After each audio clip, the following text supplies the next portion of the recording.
حضرت علی علیہ السلام نے فرمایا، آنکھوں کا دیکھنا حقیقت میں دیکھنا نہیں، کیونکہ آنکھیں کبھی اپنے اشخاص سے غلط بیانی بھی کر جاتی ہیں، مگر عقل اس شخص کو جو اس سے نصیحت چاہے کبھی فریب نہیں دیتی۔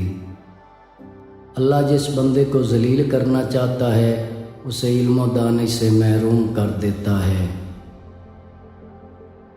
جسے جلدی سے موت آ جاتی ہے وہ مہلت کا خواہاں ہوتا ہے، اور جسے مہلت زندگی دی گئی ہے وہ ٹال مٹول کرتا رہتا ہے۔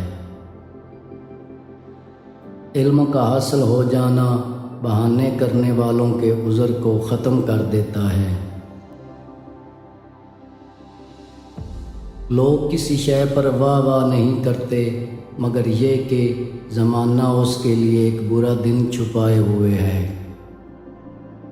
ایسا شخص جو سختی و مصیبت میں مبتلا ہو جتنا محتاج دعا ہے، اس سے کم وہ محتاج نہیں ہے کہ جو اس وقت خیر و عافیت سے ہے مگر اندیشہ ہے کہ نہ جانے کب مصیبت آ جائے۔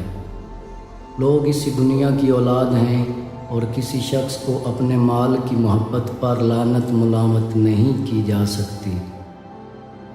اہل ایمان کے گمان سے ڈرتے رہو، کیونکہ خداوند عالم نے حق کو ان کی زبانوں پر قرار دیا ہے۔ کسی بندے کا ایمان اس وقت تک سچا نہیں ہوتا جب تک اپنے ہاتھ میں موجود ہونے والے مال سے اس پر زیادہ اطمینان نہ ہو جو قدرت کے ہاتھ میں ہے۔ 3 قسم کے تمہارے دوست ہیں اور 3 قسم کے دشمن۔